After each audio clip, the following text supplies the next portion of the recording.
So hi, Living Noise Podcast. I'm Shane. I'm Glory. Happy Throwback Thursday, recorded on a Thursday, posted on a Monday. Ka-chow. Hell yeah. Hell Hell yeah. yeah. Mm-hmm. Continuing right along here with Fall Out Boy's discography, chatting about their 2007 album, Infinity on High. You told me going into this that you had a couple of things to say, and then we chatted about other things. So I'm curious what you have to say. Maybe you kick this one off? Yeah, I think I can kick this one off. Okay, so if you've been watching our reviews, the last couple records have been kind of good, but good for what they are. It's nothing, in my opinion, they haven't really stepped outside of the box or done anything that really catches my attention. Except for Take This to Your Grave, but even then, they were still kind of mediocre is a harsh word to throw around, but generic, I guess. It was still kind of just stamped out, typical kind of pop punk, pop rock, whatever the hell was going on in the scene. Um, with this record, though, I feel like this is where they kind of started to get a little bit creative and stepping out of the box, which is awesome. I think Patrick Stump, as a vocalist, definitely got a little more creative on this record. I think he got a little more confident as well on the record because he did just fucking different riffs and shit. I was listening to him, I was like, fuck, this is why people consider him one of the best vocalists in the rock scene, whether it's for this era or present day. I feel like he isn't talked about as much present day, but I'm sure as in the talk of best vocalists, but he is definitely notable and very important to the scene. So this record is awesome. I was a big fan of this one. And this is maybe the second or third time I've listened to it in full since learning about Fall Out Boy. So it was kind of just like a first listen again for me, which is awesome because the first official time was probably like 7 years Long ago. time ago. Long time Long ago. time ago. So, fresh ears, fresh eyes. I'm ready to listen to this. Obviously, everyone knows this ain't a scene. It's an arms race. Fuck, I don't know if they have goddamn in the actual title. It's cut off for me. It's an arms race. Um, Everyone knows Thanks for the Memories. And Bang the Dole Drums, for whatever reason, was one of the songs that I also knew just out the gate. And I was like, oh, this one isn't one that I typically revisit, but I knew it, so that's fucking awesome. Um, I think the album it's just a little long for me. Which is fine. I mean, it's close to an hour, not counting the live tracks that they have on the B side. But they do have a bonus track, GINASFS. Wow. You guys need to rename that one probably. Um, but no, I think this fucking album's incredible. It really doesn't have like a super slow track. It kind of keeps up the energy. It picks it up straight out the gate and it kind of keeps flowing. I really like the ending track. I've got all this ringing in my ears and none on my fingers. Hell yeah, actually, that's fucking dope. Mm-hmm. Um, I think the opening track Thriller is also really good. When I first listened to it and seeing it on kind of like live albums that I would see like, oh, Fall Out Boy just released a live album and I would see Thriller, I'd be like, why the fuck are they covering just a random Michael Jackson song? Because why the hell would you name I don't know. In my opinion, I feel like that's just setting it up for failure because you're naming your opener after one of the most, if not the most streamed and bought song just ever. So always confused me a little bit, but now that I listened to it, because I was expecting a cover, I was like, oh, they just named this wrong, and that's completely fine. This Ain't a Scene is one of my favorites, obviously. It has the kind of a crowd interaction that I really like. It is one of those songs that makes me want to see Fall Out Boy live. Literally, I would leave after that song. I wouldn't, but that's how much I fucking love that song. Hum Hallelujah is also one of my favorites. That's a song that I kind of knew out the gate, which I feel like is a strange one to kind of just know since it wasn't one of the re radio tracks, in my opinion. It was just one that I stumbled upon one day and I went, yeah, this song fucking fucks. Um, Thanks for the Memories, obviously, is one of the bigger tracks, but it's big for a reason. Song is incredible. I love my favorite part of the entire track is where it's the chorus going over, and then I think it's Pete under it, and he's kind of just he's singing along with it, but he's just doing like a different version. It's just how the voices overlay and it intertwines, and it makes it just such a full moment in the album overall. I fucking love that song. I also really like Bang the Dole Drums, another great track. I really like Patrick's vocals on there because, as I said, he gets a little more creative with kind of the riffs and just his overall approach. There's definitely more confidence with this record that I like. Um, and honestly, this is, for me, I think, where the band starts to take its own form, instead of just kind of doing what's popular. So this is, now I'm getting excited. Now we've made it past mid. Now we can get good, right? Mm-hmm. I love Fall Out Boy. I love Infinity on High. What a phenomenal album. This record's kind of tied for me with From Under the Cork Tree. Definitely, like you said, a little bit more creative, but I do kind of feel like they are neck and neck in terms of the strength of the albums and how great the songwriting is. I like the way it opens with Thriller, but I'm going to be honest with you, and I don't know why this is the case. When I found Fall Out Boy, 7-8 years ago, I always started this album with This Ain't a Scene, It's an Arms Race. I would skip the first two songs. I think I would just... I didn't know that Thriller wasn't a Michael Jackson cover for way too long because I just never started the album there ever. Yeah. I must have found This Ain't a Scene in my travels of discovering bands early on, and that's why I would just start with that song because it was the first familiar point. It was early enough in the record where like you still had most of the album to go.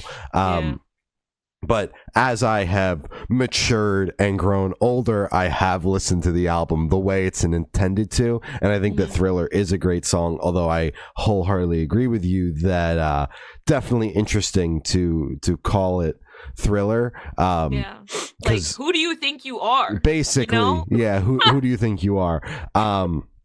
But This Ain't a Scene is one of my favorite songs on the record. I love the call and response on that. Goes fucking hard live as well. I'm like a lawyer with the way I'm always trying to get you off, me and you. I love there was more there. There was even more. That last little bit was in parentheses. Of course. Yeah. That's a great follow-up to This Ain't a Scene. That's a phenomenal 1-2 punch for me. The way I listened to the album for 5 years was a phenomenal way to open things, to be honest with you. Honestly, you should have been in the studio with them. Like, no, guys. Axe the first two. Honestly, let me cook. But great 3-4 as well. Golden is where the album slows down for a second. I'm honestly, not the biggest fan of that because I feel like there's so much momentum with the first 5 songs, and then Golden, it does build up towards the end with the piano starts to build up, but it's still, had such great momentum going with Thanks for the Memories coming up next. Like, we could have just axed the song or thrown it somewhere else. Holy shit. Hot take, I know, and just kept the momentum going. But yeah, that's my hot take of the album. Not the biggest fan of Golden, but if you watch the podcast and you know that song, I reckon you wouldn't be surprised that I don't like the slow song and think it should have been cut. Thanks for the Memories, man. That's the song from the album that everyone knows. This is up there with Sugar We're Going Down as one of those songs that I heard time and time again on the radio. And it's the big song for a reason. It's phenomenal, so catchy, and I love the way it opens with that build up. And man, it's Thanks for the Memories. Like, do we have to explain to you how it sounds? Like, it's almost there, like at 1 billion streams. I don't think we have to say anything. It's phenomenal, that song. Yeah. The Afterlife of the Party and the Carpal Tunnel of Love are some of my favorites from the tail end of the record. And then You're Crashing But You're No Wave and I've Got All This Ringing in My Ears and None on My Fingers is another phenomenal 1-2 closer punch. They did it so well on From Under the Cork Tree with the last two songs on there, which one of them is super fucking long, and then the other one is XO. So that super long song title and then XO are a phenomenal 1-2 punch on the back end of From Under the Cork Tree, and they do it again. You're Crashing But You're No Wave is quite possibly one of my favorite Fall Out Boy songs ever. It almost feel like that song comes on and I'm like, there's no way that there's another song that's going to close the record after this.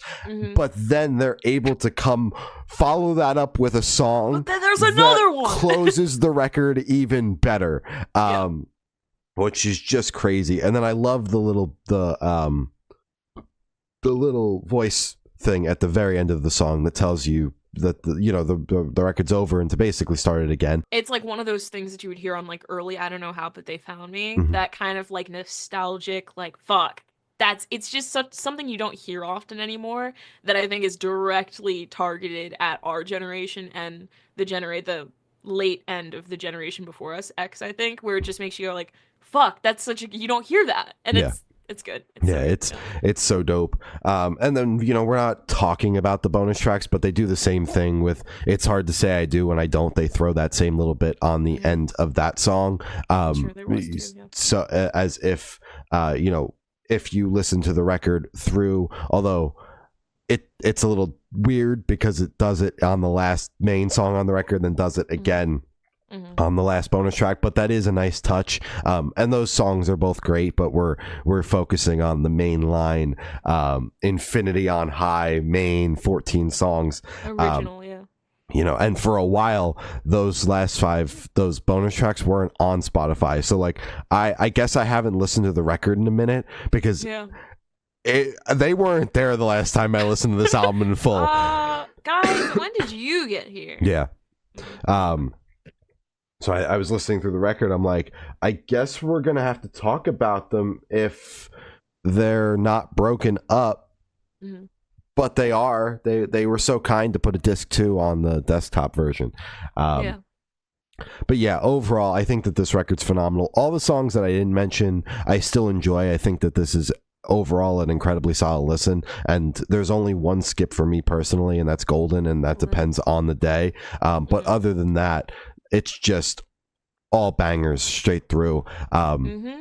Great record front to back, and it's crazy that they did it 2 times in a row, in my opinion, not in your opinion, but to me they made 2 phenomenal records back to back that are both damn near S tier albums, in my opinion. I still lean a little bit more towards From Under the Cork Tree. I like that there's a tiny bit more like grit to that album, whereas this is like a little bit more of like that polished sound, going a little bit more straight up pop leaning, which is fine. There's still plenty of previous elements from the band, but there's definitely an evolution, and you can tell that there has been a lot of success for the band just listening through the album and the way it sounds and the way it was produced. But yeah, phenomenal album. They've knocked it out of the park, and I'm very excited to chat about Folie à Deux, because I love that album as well. You and me both. I'm fucking stoked for. As I said, this is like the turning point of their discography for me, because it's like this and On is where they catch my ear, and they're doing shit that I still really don't hear much in the industry. I'm excited. I'm very excited. Hell yeah. Well, those are our thoughts on Fall Out Boy's 2007 album Infinity on High. 2007. Fuck. Sorry. Yeah, 2007, man. Doesn't that make you feel old? No, it makes me feel young as fuck, actually. All right, well, it makes me feel old as shit, I'll be honest with you. As I said, we'll be continuing this on next week. We're chatting about Folie à Deux, which is very exciting. You can follow us on Twitter. It's Good Noise _cast. Instagram's Good Noise Podcast. Facebook is Good Noise Pod. TikTok is Good Noise Podcast. All your streaming services are Good Noise Podcast. And Patreon is patreon.com/Good Noise Podcast. Subscribe to us here on YouTube if you want to continue to hear our opinions on Fall Out Boy's, the rest of their discography. And other than that, I've been Shane. I've been Glory. And we've been the Good Noise Podcast. See you next week. Bye. Bye.